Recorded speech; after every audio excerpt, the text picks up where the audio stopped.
Welcome back to my another blog. আশা করছি তোমরা খুব খুব খুব ভালো আছো। এখন সন্ধ্যাবেলা সব কাজকর্ম সেরে বসেছি, তাই ভাবলাম তোমাদের সাথে একটু আড্ডা দিই, একটা ব্লগ বানাই। আর অনেক দিন রান্নাবান্না হয়নি। রান্নাবান্না করতে আমার খুবই ভালো লাগে, কিন্তু আমার মা আমাকে বাড়িতে কোনো কাজ করতে দেয় না। আজকে মা বাড়িতে নেই। আর অনেক দিন ধরে সত্যি আমাকে বলছে, দিদি তোমার হাতে একটু হোয়াইট সস পাস্তা খাবো, তুমি খুব ভালো বানাও। একমাত্র ওই আমার রান্নার প্রশংসা করে, আমার মা তো কোনোদিন করে না। তাই আমি বললাম ঠিক আছে দাঁড়া বানিয়ে খাওয়াবো। আজকে যখন ফ্রি তাই ওকে দেখে নিলাম, ও টিউশনস থেকে চলে এসছে। আর ভাবলাম চলো যখন বানাচ্ছি রেসিপিটাও তোমাদের সাথে শেয়ার করি। চলো দেখে নিই কীভাবে বানাচ্ছি। প্রথমেই দেখতে পাচ্ছ পাস্তাকে আমি বয়েল করে নেব, তাই একটা বাটির মধ্যে পাস্তা নিয়ে নিয়েছি, ওর মধ্যে জল দিয়ে দিয়েছি আর একটু সল্ট অ্যাড করে দিয়েছি। যেহেতু পাস্তার কোনো ফ্লেভার হয় না, তাই এর মধ্যে সল্টটা অ্যাড করে দিয়েছি। আর যাতে এতে একটা অন্যটার সাথে লেগে না যায়, তাই 2 ফোঁটা অয়েল অ্যাড করে দিয়েছি। চলো এটাকে বয়েল করে নিই। পাস্তাটা অলমোস্ট বয়েল হয়ে গেছে, আর 2 মিনিট বয়েল করব, তারপর নামিয়ে দেব।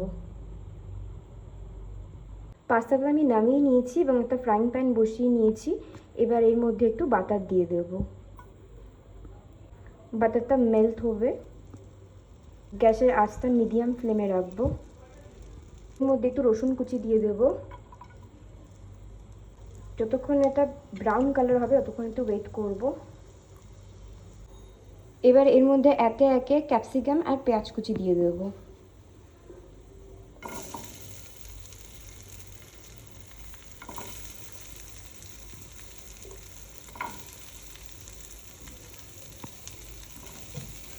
তোমাদের কাছে আরও ভেজিটেবলস থাকলে তোমরা ইউজ করতে পারো, like corn, mushroom, bell pepper. আমার কাছে আজকে বেশি ভেজিস অ্যাভেলেবেল নেই, তাই যেগুলো ঘরে ছিল নর্মাল ওগুলো দিয়ে বানাচ্ছি। ভেজিসগুলো মোটামুটি ফ্রাই হয়ে গেছে। এর মধ্যে একটু সল্ট আর ব্ল্যাক পেপার দিয়ে দেবো। প্রথমে সল্ট অ্যাড করছি,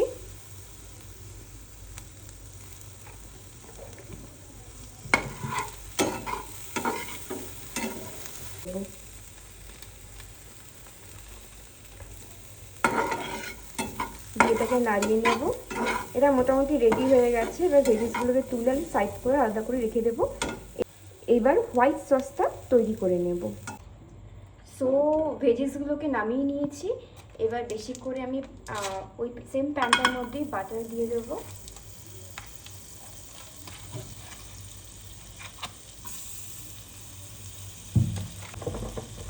এবার এর মধ্যে 2 চামচ ময়দা দেব।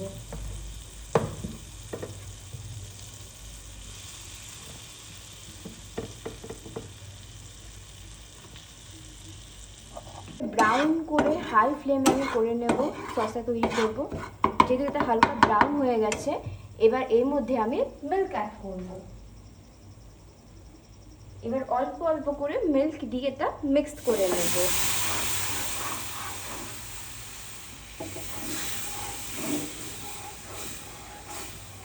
খুব ভালোভাবে মিক্স করতে হবে, যাতে একটা ফোঁটা না লেগে থাকে। পুরো একটা ক্রিমি টেক্সচার আনতে হবে। পুরো ভালোভাবে এটাকে মিক্স করে নিয়েছি। খুব ভালোভাবে মিক্স করতে হবে যাতে একটা ক্রিমি টেক্সচার আসে। আর গ্যাসটাকে হাই ফ্লেমে রেখেছি। এবার এর মধ্যে অল্প একটু নুন অ্যাড করলাম, একটু ব্ল্যাক পেপার দিলাম, অরিগ্যানো দিয়ে দিলাম। এর মধ্যে যদি চিলি ফ্লেক্স দিতাম আরও ভালো হতো, কিন্তু সত্যম যেহেতু ঝাল খায় না তাই চিলি ফ্লেক্স দিলাম না। তোমরা যদি খাও তোমরা চিলি ফ্লেক্স দিয়ে খেও। অলমোস্ট মোটামুটি আমরা দেখছি যে একটা ক্রিমি টেক্সচার চলে এসছে। এবার এর মধ্যে অল্প একটু চিজ অ্যাড করব। যার যেরকম পছন্দ, তোমরা যদি বেশি চিজ খাও বেশি চিজ, আমার বেশি চিজই ভালো লাগে না। আর আমি হালকা ডায়েটও করি, পিৎজা খেয়ে মোমো খেয়ে, তাই বেশি চিজ আমি অ্যাডও করছি না।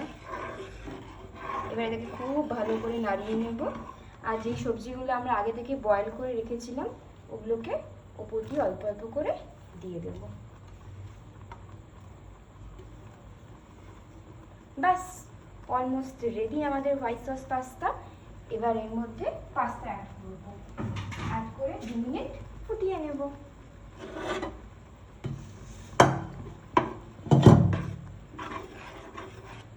দেখতে পাচ্ছ একটা ক্রিমি টেক্সচার চলে এসছে। এবার এর মধ্যে একে একে পাস্তাগুলো দিয়ে দেবো।